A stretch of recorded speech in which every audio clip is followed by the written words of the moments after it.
you check the children?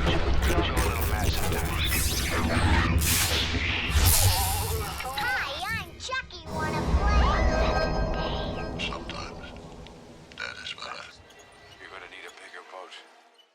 What's up, everyone? Welcome back to the Horror Show. I'm Cecil Laird. You got Jaime and Fuego here. And we are here to do a brand new movie review. Now, so far, there have been two new movies, horror movies, to come out this year, and Fuego has been forced to see them both on his own and review them both on his own because, quite frankly, I just couldn't bring myself to watch Night Swim, and I didn't care at all about, what was the other one that you did?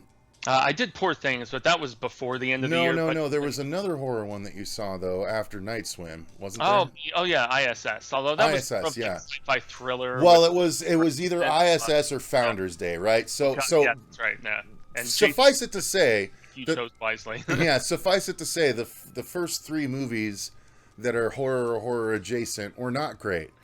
And you sent me a message yesterday at noon saying, hey, secret screening tonight, horror screening of some kind at AMC. He's like, it could be Lisa Frankenstein or it could be maybe Imaginary, but Lisa Frankenstein comes out in a couple of days, so it's probably not that. So I was like, ooh, if there's even a chance it's Imaginary, I gotta go, because it's one of my most anticipated of the year.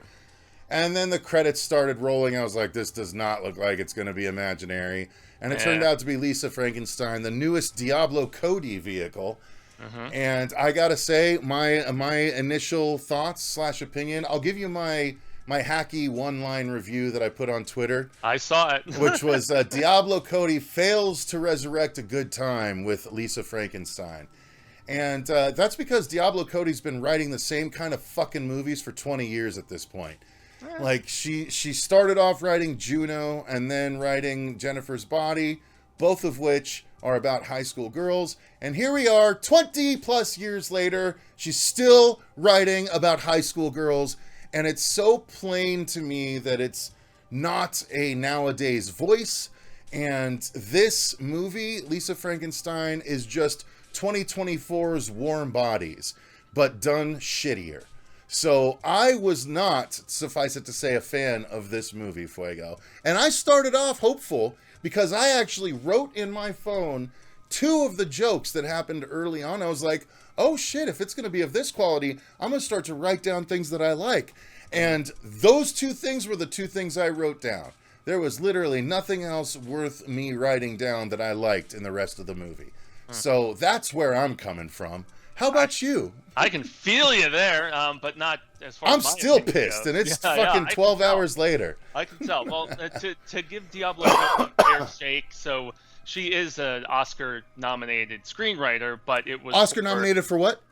For Young Adult, which was the film with Charlize Theron, where it was about a girl who grew up and was still stuck in high school. So I guess it does still kind of play in a little bit, so she's not writing a high school girl in that movie. But that was a damn good flick, kind of depressing, honestly. Her most mature thing, though, that she has written. So this is her kind of stepping back into the Jennifer's Body sort of territory. And she actually went on record recently to say that they take place in the same shared universe, although there's only subtle little hints and stuff like that. Okay. I liked this movie, actually, but I did not love it. It was a little too derivative for me. It had a lot of Heathers in it, most definitely with how the story progresses with what happens with, because you see in the trailers that dude is dug up. You see in the trailers that he's going to assist her with some sort of revenge or, going after bad people or, something. Some people are going to get killed or maimed or whatever. More so than anything, I liked Catherine Newton's performance. I thought she was spunky. I thought she is really becoming a star in and of herself. Freaky, she was okay. She was all right as, Jodie's School for Wayward Girls or House for Wayward Girls on Supernatural. But this was really a star-turning performance in my estimation for her. I thought she was very entertaining and really good. I didn't really like the rest of the ensemble so much. And Cole Sprouse, I guess he was a little kid in Big Daddy. He's the one who plays the Frankenstein dug up dude. He was all right with his mannerisms and some of the amusing interplay, but it was a little too reminiscent of so many other things that we have seen before. I didn't even think about Warm Bodies. I was thinking more so, you know, the 80s sort of goofy revenge things like Heathers. But really, Zelda Williams, Robin Williams' daughter, who directed this, her first feature, I thought from a directorial standpoint, some of the visual cues, there's this black and white dream sequence I thought was pretty rad. Some of the animated bits, including the opening credits, I thought were cool. So you can tell that she has a good eye for how she wants to work with her team to construct a film, and very Burton inspired, as we mentioned when we saw the trailer for it. So there was a lot it had going for it for me in the visual and in the acting department. It was the script that there is one of the most predictable turns in the third act of a backstabbing thing that happens. Dude, it's a liar revealed story, and I'm so tired of liar reveal stories. I just really am. As plain as day. Like 20 minutes into the movie, the person who I was seated with leaned over to me and was like, you know, she's gonna be doing this to this person, and I'm just like, yup. And sure enough, without spoiling anything. So yeah, I mean, I didn't have like the response that you did, but I was not over the moon for this. Like I've seen certain, I mean, maybe, you know, I've seen a lot of, you know, goth influencers, sort of women that I follow, and we follow each other on like Twitter or X or whatever, that are raving about this movie. And so maybe it's just not as meant for us. It's for people, and you know, women, Dakota's or Diablo's age, who grew up in this era, and it is very throwback and reminiscent, so they can get all the feels and whatnot. I appreciated a lot about this film, but I can't say that I highly recommend it or anything. So it's just not, I mean, it's not terrible, but it's just not entertaining. It's nothing new. We've seen all of it in different ways before, all of which were done better. You know, no hate to Zelda Williams, you know, for her first outing, it's a very competent effort, but it's unremarkable to me the whole way through. And the main actress, Catherine, is fine, but I got annoyed with her at times because, you know, she's playing like this virtually catatonic girl at the beginning that just transitions immediately to talking and having this giant personality without really earning it story-wise. You know, it's just like we had to follow these beats in order for movie to happen. And so I wasn't a fan of that. And then the conceits you're forced to make as a audience member, where like, so the thing, like she makes a wish, and then lightning strikes and raises this dude from the dead, and he's in love with her, and she, you know, it's the ultimate friend zone movie. And been there. But you know, it takes these liberties with like, oh, well, we can give him someone else's ear and someone else's hand as long as we sew it on and put him in the fucking tanning bed.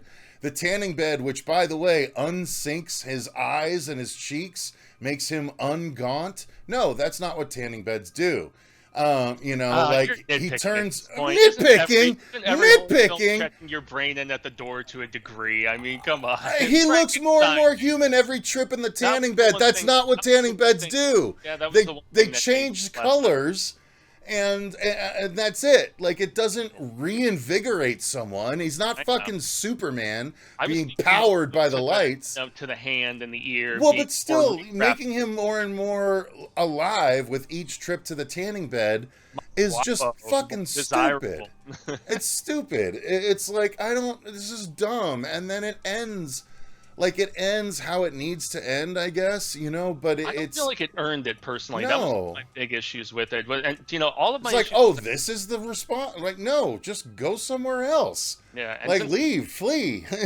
Since we kind of shifted into the script, I mean, and that's what seems to be the biggest issue for both of us. That's our agreement. The story, yeah. Right? This is a story that Diablo wrote a derivative script that doesn't earn a lot of its beats. It's way too predictable a lot of the time. So you have this girl, and her mother is killed in a tragic accident that we won't go into too many spoilers about, because that's even cliches in and of itself, what happens to Newton's character. And so her father quickly remarries. She has this new sister who just wants to be besties with her and everything, and you know, we can't be a Brady if we can't bunch and all that shit, you know. But it was meant to be cheese, and it was some of that stuff that I actually like. It's set in 1989, we should say. It is. Yeah. A lot of the humor worked for me. honestly. Mostly on the dialogue side, though. So in Thought the a lot of beginning, dialogue yes. was funny. There's one joke in particular that I found funny, and then there was a visual joke that I found funny. But the joke that I found funny was the two, her and her sister-in-law, are talking in the car, and her sister-in-law's like, is the guy you like, does he have like a basketball body or like a football body? And she's like, no, he's cerebral. And she's like, oh, he's in a wheelchair? And that shit made me laugh. I was like, that's fun. I was literally, but that's the thing.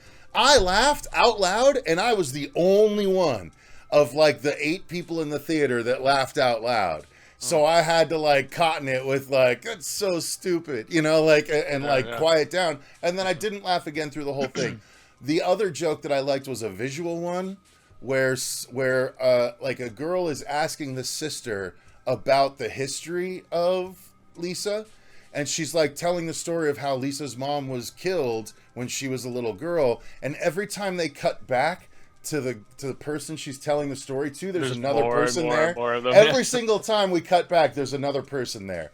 And like to the point where like the last person's like, what are we talking about? And it's like, that was pretty funny. Like I was like, this, because I saw it unfolding. The first time there was a new person, I was like, are we going to have a new person here every time we cut back? And then we did. And I was like, that's fun. That's fun, visual joke. You know, I like that. And then it was more amusing because of how she prefaces it. She's like, well, I promised I wouldn't tell anybody, but I guess I can tell you. And then just more and more people come over. Yeah, like that was funny. And then nothing as clever as that happens throughout the rest of the movie. And that's in the first 8 minutes. I found the interplay between the, father who has found like his desired daughter as opposed to, I thought some of that was amusing. I liked Carla Gugino as like the super bitch, like, 80s centric, listening to her self-help Her stuff. wardrobe, I gotta say, the wardrobe and the makeup effects were fun in the movie. Yeah. Carla Gugino's the fucking shoulder pad of the multicolored dress that she was wearing was so hilarious. And I was like, dude, my mom wore shit like that all the time in the 80s. I just thought the way she acted about like the destruction of her like its head is missing. Like, I don't know, that stuff worked for me. Like the jokes a lot of the time hit more than they missed for me, but it was really just how the story itself unfolded that I thought was just so by the numbers and boring, and that by the time we get to what is supposed to be a love story at the end, I didn't really feel like it earned itself very well, and that it really made an abrupt turn to what it became, and then it sped through the last like 15-20 minutes or so when it's becoming more of the Heathers sort of bit. Yeah, and, when we got to the I tell you what, like there was one thing in particular that took the story from this realm to this realm, and it was so sudden. Yeah. And it was the back massager. Like, suddenly we're here? Yeah. Like, suddenly we're here? Really? Like, what? And, like, it's so dumb, and it's just, that's bad writing to me. That's like, it's like, oh, well, we need them to be at this point, so here we go. Here's the clumsy-ass way we're getting there.